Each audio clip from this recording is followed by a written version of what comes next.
ओम शांति। आजकेर अव्यक्तवाणी 18/1/1971। अव्यक्त स्थिति द्वारा सेवा, अव्यक्त स्थितिर द्वारा सेवा। तो बाबा बोलছেন, आज आवाज से परे जाने का दिन रखा हुआ है। 18 जनवरी আমাদের স্পেশাল দিন আবেগ স্বরূপে স্থিত হওয়ার জন্য বাবা বলছে আজকে আওয়াজের ঊর্ধ্বে যাওয়ার দিন ধার্য করা হয়েছে। तो बाप दादा भी आवाज में कैसे आए हैं? बाबा এসছেন বাবা মিলনের সময়, তখন বাবা বলছে আজকের দিন তো আওয়াজের ঊর্ধ্বে যাওয়ার দিন।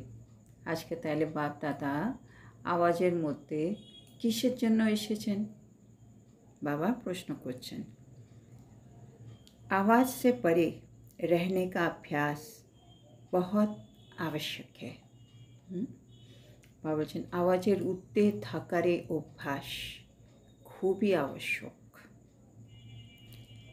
आवाज में आकर जो आत्माओं की सेवा करते हो, उससे अधिक आवाज से परे स्थिति में स्थित होकर सेवा करने से सेवा का प्रत्यक्ष प्रमाण देख सकेंगे।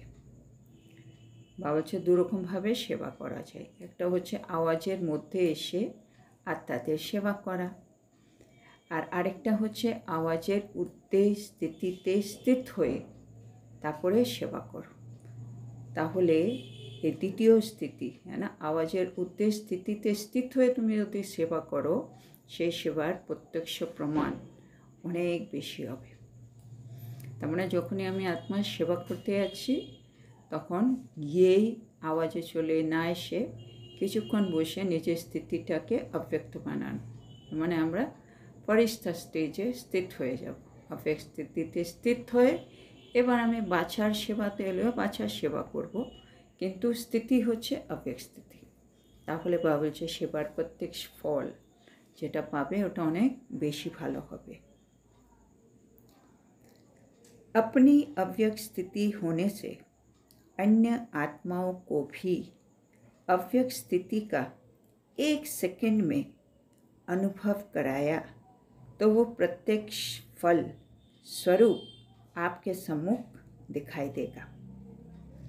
बाबा বলছেন আমরা যদি নিজে अव्यक्त स्थितिते স্থিত হতে পারি, তারপরে যদি আমি অন্য আত্মাওদের মানে যাদের আমি সেবায় আছি তাদেরকেও যদি আমি 1 সেকেন্ডে কীভাবে অব্যক্ত স্থিতিতে স্থিত হওয়া যায় সেটা যদি আমিও ওদেরকেও অনুভব করিয়ে দিই, তাহলে প্রত্যক্ষ ফল স্বরূপ আমার সম্মুখে দেখা যাবে। মানে ওরাও যে এই অনুভবটা করেছে সেটা আমি একেবারে স্বচক্ষে প্রত্যক্ষ ফলেই স্বরূপের মধ্যে কিন্তু আমি দেখতে পাবো।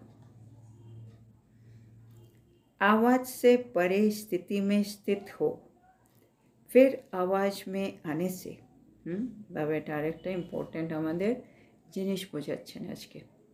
আওয়াজের ঊর্ধ্বের স্থিতিতে স্থিত হয়ে তারপরে যদি আমি আওয়াজের মধ্যে আসি, वो आवाज आवाज नहीं लगेगा।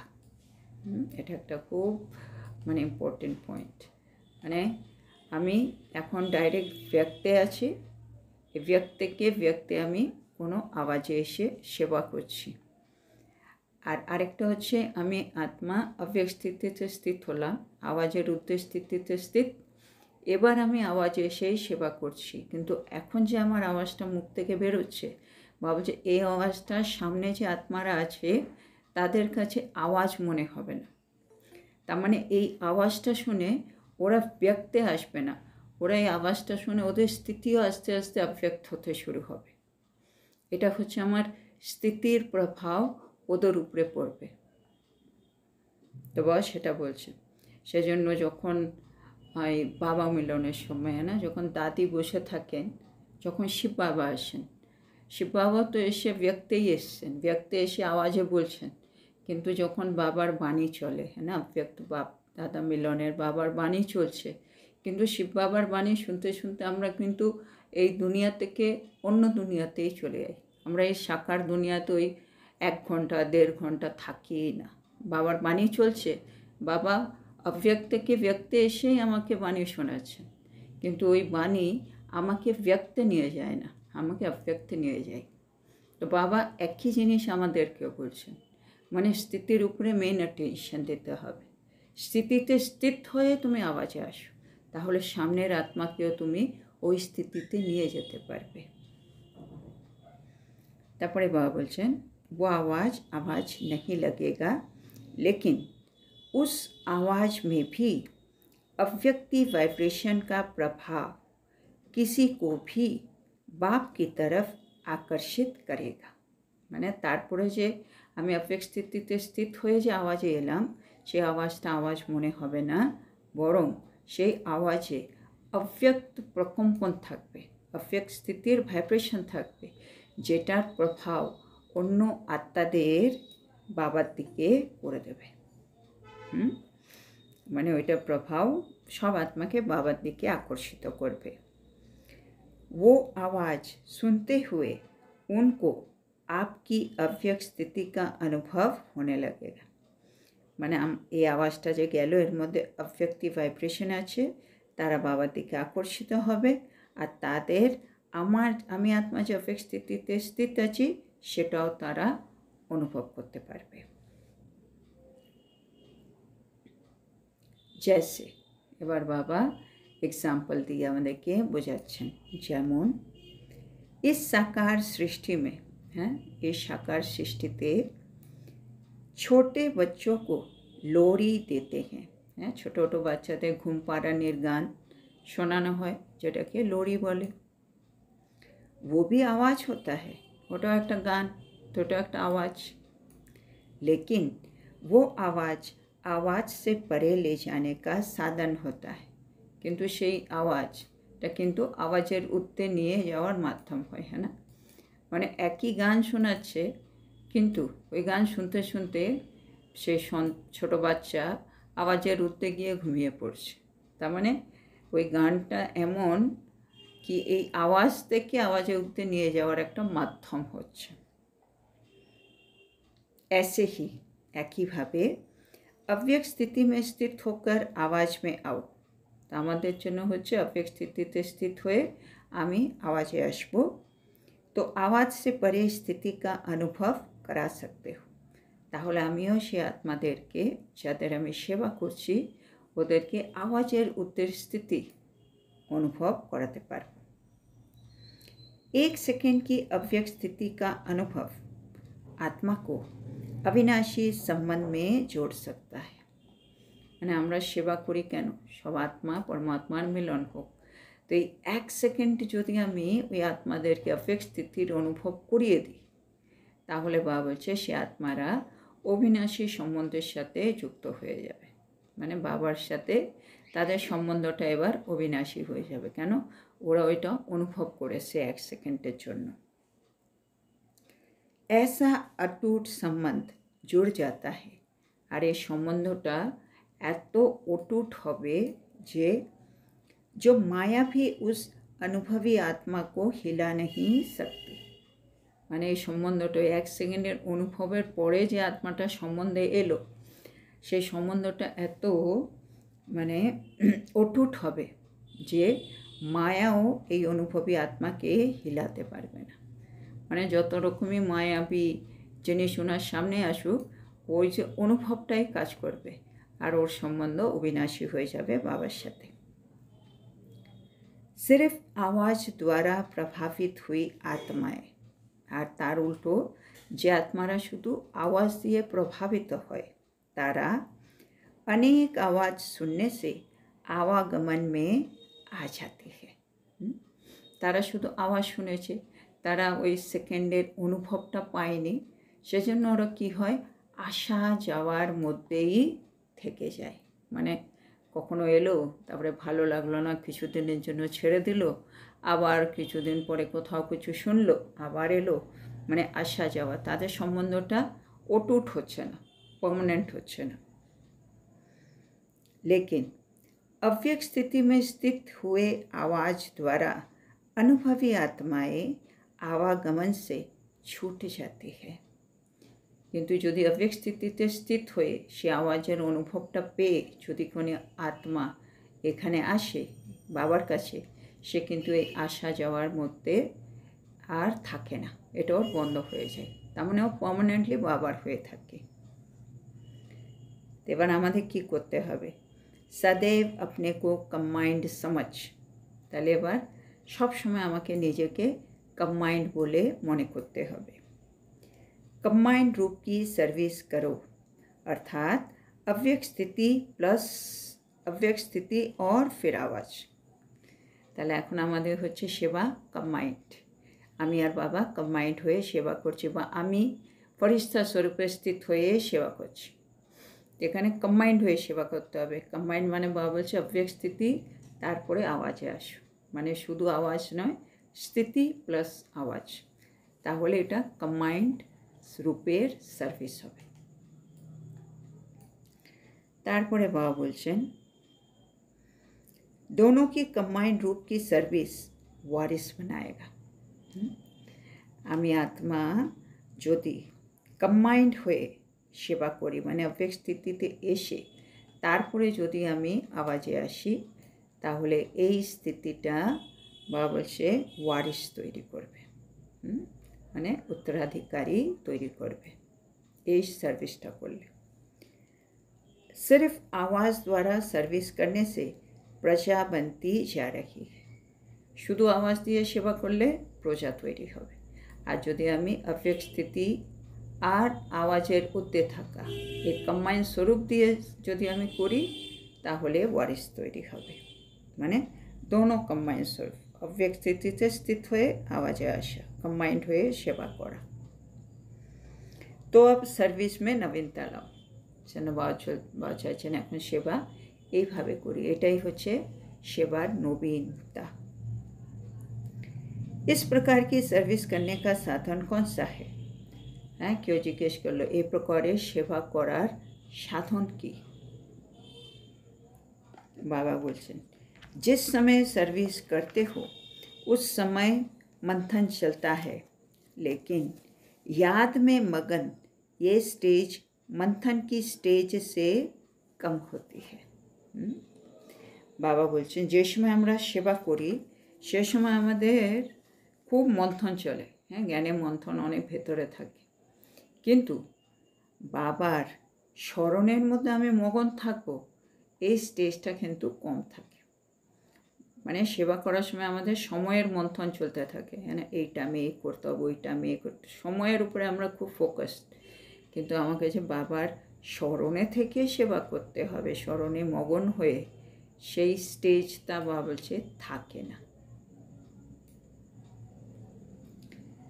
दूसरे की तरफ ध्यान अधिक रहता है, अपनी अव्यक्त स्थिति की तरफ ध्यान कम रहता है।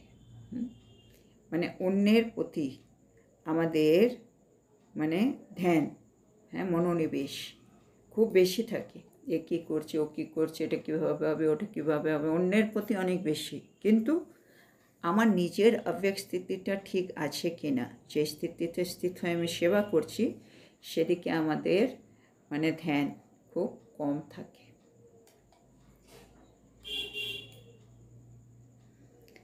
इस कारण ज्ञान के विस्तार का प्रभाव पड़ता है। আর এর জন্য আমি যখন সেবা করলাম কি হলো, জ্ঞানের বিস্তারের প্রভাব তো পড়লো। আমরা জ্ঞানটা খুব ভালো করে বুঝালাম, एग्जाम्पल দিয়ে বুঝালাম, ওগুলো তো ঠিক হলো, लेकिन लगन में मगन रहने का प्रभाव कम दिखाई देता है। মানে কিন্তু আমি আত্মা বাবার প্রতি ভালোবাসায় যে মগ্ন হয়ে আছি, সে মগ্ন হয়ে যে আমি সেবা করছি সেটা বাবা বলছে খুব কম দেখা যাচ্ছে। रिजल्ट में ये कहते हैं कि ज्ञान बहुत ऊंचा है। মানে আমি অব্যক্ত স্থিতিতে স্থিত হয়ে বাবার সাথে কম্বাইন্ড হয়ে যদি সেবা না করি, আমার বাবার প্রতি যে এত ভালোবাসায় আমি মগ্ন থাকি সেটা ওরা বুঝতে পারছে না। তাহলে রেজাল্ট কি বলবে ওরা? এদের জ্ঞান খুবই উচ্চ পর্যায়ের। लेकिन मगन रहना है ये हिम्मत नहीं रखते हैं।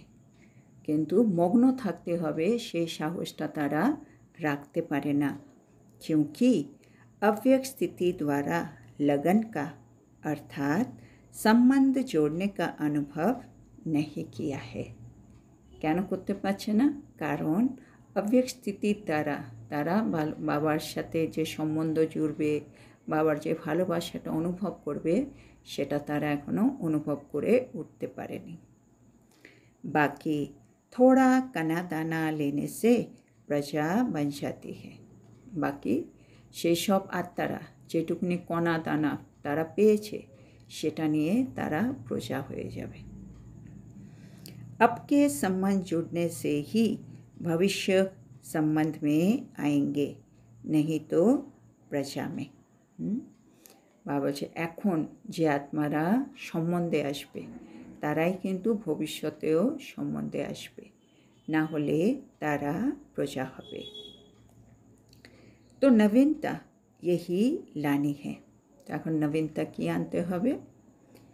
जो एक सेकंड में अव्यक्ति अनुभव द्वारा संबंध जोड़ना है। तो এখন কি নবীনতা আনবো? এক সেকেন্ডে অব্যক্ত স্থিতিতে স্থিত হয়ে তাদেরকে অব্যক্ত অনুভব করিয়ে তাদেরকে বাবার সম্বন্ধে নিয়ে আসতে হবে। संबंध और संपर्क दोनों में फ़र्क है। হ্যাঁ, একটা হয় সম্বন্ধ, একটা হয় সম্পর্ক, দুটোর মধ্যে অনেক পার্থক্য রয়েছে। संपर्क में आते हैं, संबंध में नहीं आते हैं। তো বেশিরভাগ আত্মারা সম্পর্ক অবধি চলে আসে, কিন্তু সম্বন্ধের মধ্যে যে আসবে সেটা এখনও হয়ে উঠছে না। समझा? বাবা বলছেন বুঝেছো? आज के दिन अव्यक्त स्थिति का अनुभव किया है। বাবা বলছে আজকের দিন 18 জানুয়ারি সেজন্য अव्यक्त स्थितिर अनुभव করেছো। यही अनुभव सदा काल कायम रखते रहो तो औरों को भी अनुभव करा सकेंगे। এই অনুভবটা আমরা যদি সব সময়ের জন্য ধরে রাখতে পারি তাহলেই আমরা অপরকেও অনুভবটা করাতে পারবো। आजकल वाणी व अन्य साधन अनेक प्रकार से अनेकों द्वारा आत्माओं को प्रभावित कर रहे हैं। বলছে এখনকার সময় বাণী বা অন্য সব মাধ্যম অনেকভাবে অনেকের দ্বারা আত্মাদেরকে প্রভাবিত করছে, लेकिन अनुभव सिवाय आप लोगों के अन्य कोई नहीं कर सकते हैं, न करा सकते हैं। কিন্তু তাদেরকে অনুভব করানো বা নিজে অনুভব করা এটা আমরা নিজেই পারবো, আর তাদেরকে অনুভব আমরাই করাতে পারবো। इसलिए आज के समय में ये अनुभव कराने की आवश्यकता है। শোনবা বলছেন এখন যা সময় চলছে সে সময়টা হলো তাদেরকে অনুভব করানোর आवश्यकता রয়েছে। सभी के अंदर अभिलाषा भी है, थोड़े समय में अनुभव करने के इच्छुक है। বাবা বলছেন সকলের ভেতরে একটা অভিলাষা রয়েছে, তারা অল্প সময়ে অনুভব করতে इच्छुक। सुनने के इच्छुक नहीं है, তারা শুনবার इच्छुक নয়। अनुभव में स्थित रहे अनुभव कराओ, अनुभवे स्थित हुए अनुभव कराओ। सभी का स्नेह वतन में मिला। এবার বাবা এসছেন 18 জানুয়ারি, সকলের স্নেহ বাবা বলছে শুক্রলোকে পৌঁছে গেছে, বাবা পেয়েছেন। सुनाया था 3 प्रकार की याद और स्नेह वतन में पहुँची।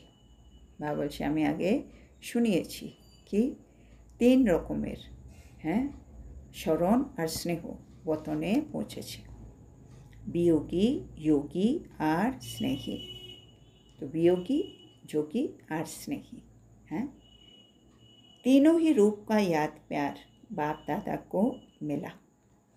तो বাবা বলছে এই 3 রূপেরই স্মরণ ভালোবাসা বাপ দাদা কিন্তু পেয়েছে, না? বিয়োগী মানে যারা বাবাকে খুব মিস করছেন, বাবা চলে গেছেন সেই খালি জায়গাটা তারা অনুভব করছে। যোগী মানে সবসময় বাবার সাথে কম্বাইন, বাবাকে স্মরণ করছে। আর স্নেহী যারা বাবার স্নেহের মধ্যে ডুবে আছে। रिवाइज कोर्स के वर्ष भी समाप्त होते जा रहे हैं। বাবা হচ্ছে রিভাইজ কোর্সের বছরও কিন্তু সমাপ্ত হতে চলেছে। वर्ष समाप्त होने से स्टूडेंट को अपनी रिजल्ट निकालनी होती है।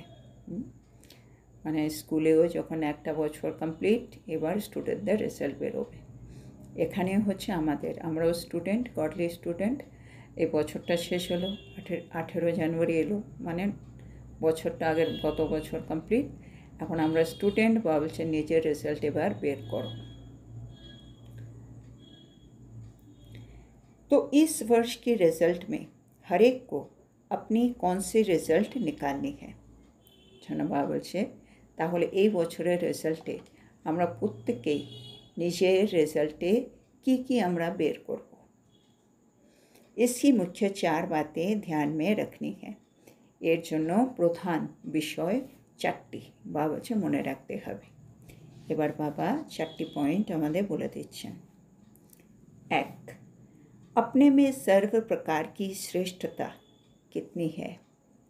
আমার নিজের মধ্যে সমস্ত প্রকারের শ্রেষ্ঠত্ব কতটা এসেছে। दूसरा, संपूर्णता में या सर्व के संबंध में समीपता कितनी आई है। দ্বিতীয় হচ্ছে আমি সম্পূর্ণ কতটা হয়েছি, বা বাবার সাথে আমার সর্ব সম্বন্ধ, তার মধ্যে আমি বাবার কত নিকটে এসেছি, সমীপ এসেছি। तीसरा, अपने में व दूसरों के संबंध में संतुष्टता कहाँ तक आई है। তৃতীয়, নিজের মধ্যে বা অন্যের সাথে যে আমার সম্বন্ধ, সেখানে কতটা সন্তুষ্টতা এসেছে, মানে আমার কত % সন্তুষ্টতা। और चौथा, अपने में शूरवीरता कहाँ तक आई है। আর চতুর্থ হলো নিজের মধ্যে শূরবীরতা আমি কতখানি আনতে পেরেছি। তো আজকে আমরা এখানেই থামব। তো আজকে বাবা আমাদেরকে কি বলেছেন। আজকে বাবা বলছেন কি আওয়াজের ঊর্ধ্বে থাকা, এই অভ্যাসটা কিন্তু খুবই দরকার। আমাদের এখন অন্য আত্মাদের কিভাবে সেবা করতে হবে, অব্যক্ত স্থিতিতে স্থিত হয়ে তাদেরকেও অব্যক্ত স্থিতি অনুভব করাতে হবে 1 সেকেন্ডে। তার মানে আওয়াজের ঊর্ধ্বের স্থিতিতে স্থিত হও, তারপরে তুমি আওয়াজে এসো। তাহলে বাবা বলছে সে আওয়াজটা আওয়াজ মনে হবে না, সে আওয়াজটা তখন অব্যক্ত প্রকম্পন মানে ভাইব্রেশনের মধ্যে যুক্ত থাকবে, সেজন্য তার প্রভাব অন্য আত্মাদেরকে বাবার দিকে আকৃষ্ট করবে। তারা সে আওয়াজ শুনতে শুনতেই অব্যক্ত স্থিতির অনুভব করতে শুরু করবে। যেমন এই সাকার সৃষ্টিতে ছোট বাচ্চাদের ঘুম পাড়ানি গান শোনানো হয়, সেটাও একটা আওয়াজ, কিন্তু সে আওয়াজটা শুনতে শুনতে সে কিন্তু আওয়াজের ঊর্ধ্বে চলে যায়। একইভাবে এখন আমাদেরকে অব্যক্ত স্থিতিতে স্থিত হয়ে আওয়াজের মধ্যে আসতে হবে, তাহলে আমরা সবাইকে আওয়াজের ঊর্ধ্বের সেই স্থিতির অনুভব আমরা করাতে পারব। আর এই স্থিতি 1 সেকেন্ডের যদি অব্যক্ত স্থিতির অনুভব আমরা করাতে পারি, তাহলে আত্মারা অবিনাশী সম্বন্ধে বাবার সঙ্গে যুক্ত হয়ে যাবে। আর এটা হবে অটুট সম্বন্ধ, যেটাকে মায়া চেষ্টা করলেও আত্মাদেরকে টলাতে পারবে না। কিন্তু যদি আমরা শুধু আওয়াজ দিয়ে আত্মাদেরকে প্রভাবিত করি, তাহলে সে আত্মারা বা বলছে এই আসা যাওয়ার মধ্যে থেকে যায়। সেজন্য আমাদেরকে এখন নিজেকে কম্বাইন্ড মনে করে সেবায় নামতে হবে, অব্যক্ত স্থিতিতে স্থিত হয়ে আওয়াজে আসতে হবে। তাহলে কি হবে, ওয়ারিস তৈরি হবে। আর যদি আমরা শুধু আওয়াজ দিয়ে সেবা করি, তাহলে কিন্তু প্রজা তৈরি হবে। তো বাবা বলছেন এখন আমাদের এই নবীনতা আনতে হবে সেবায়। বাবা বলছে যখন আমরা সেবা করি সে সময়ে সময়ের মন্থন চলতেই থাকে, কিন্তু স্মরণে যে মগ্ন এই স্টেজটা অনেক আমাদের কম থাকে। অন্যদের প্রতি মনোনিবেশ আমাদের অনেক বেশি থাকে, কিন্তু নিজের অব্যক্ত স্থিতির প্রতি মনোনিবেশ সেটা কিন্তু অনেক কম থাকে। সেই জন্য কী হয়, জ্ঞানের বিস্তারের প্রভাব পড়ে যায়, আর সবাই বলে জ্ঞান খুবই উচ্চ পর্যায়ের, কিন্তু বাবার প্রতি ভালোবাসায় মগ্ন থাকি সেটা প্রভাব খুব কম থাকে। সেই জন্য আত্মারা সম্বন্ধে জুড়ে না। সে আত্মারা যেটুকুনি কণা দানা প্রাপ্ত হয় সেটুকুনি নিয়ে প্রজা হয়ে যায়। বাবা আমাদেরকে বোঝাচ্ছেন সম্বন্ধ আর সম্পর্ক দুটিতে অনেক পার্থক্য আছে। সেজন্য এখন 1 সেকেন্ডে অব্যক্ত অনুভবের দ্বারা সব আত্মাকে সম্বন্ধে যুক্ত করো। তারপরে বাবা বলছে অনেক সময় ধরে আমি যদি এই অনুভবটাকে অব্যক্ত স্থিতির অনুভবটাকে ধরে রাখি, তাহলেই কিন্তু আমি অন্য আত্মাদেরকেও অনুভব করাতে পারবো। আজকাল বাণী আর অন্য সব মাধ্যম অনেকভাবে আত্মাদের দ্বারা আত্মাদেরকে প্রভাবিত করছে, কিন্তু তাদেরকে অনুভব করানো সেটা আমরা ছাড়া আর কেউ করতে পারবে না, না করাতে পারবে। আর এটাই অনুভব করানো, এটাই এখন আবশ্যকতা। সবার মধ্যে ইচ্ছে আছে, অনুভব চাইছে, তারা শুনতে চাইছে না। শোনো বাবা বলছেন আমরা একটু অনুভবের স্থিতিতে স্থিত হয়ে অনুভব করি। তারপরে বাবা আজকে 18 জানুয়ারি বাবা 3 রকমের বাচ্চাদেরকে দেখছেন, বিয়োগী, যোগী আর স্নেহী। তারপরে বাবা বলছে বছর শেষ হয়ে গেল, এবার স্টুডেন্টদের নিজের রেজাল্ট বের করতে হবে। সেজন্য রেজাল্ট আমাদেরকে প্রত্যেককে নিজে নিজে বের করতে হবে, কিন্তু ওর মধ্যে 4টি প্রধান বিষয় মনে রাখতে হবে। 1 হলো নিজের মধ্যে সমস্ত প্রকারের শ্রেষ্ঠত্ব কতটা এসেছে। 2 সম্পূর্ণতা বা বাবার সাথে সর্ব সম্বন্ধে আমি কতটা বাবার সমীপ এসেছি। 3 নিজের মধ্যে বা অন্যের সাথে সম্বন্ধে আমি কতটা সন্তুষ্ট থাকি। আর 4 নিজের মধ্যে আমি কতটা শূরবীরতা এনেছি। এই 4টি বিষয় দেখে আমাদের সবাইকে নিজের রেজাল্ট বের করতে হবে। তো আজকের এত সুন্দর শিক্ষার জন্য আমরা আমাদের প্রিয় শিব বাবাকে বলবো ধন্যবাদ বাবা, ধন্যবাদ। ওম শান্তি।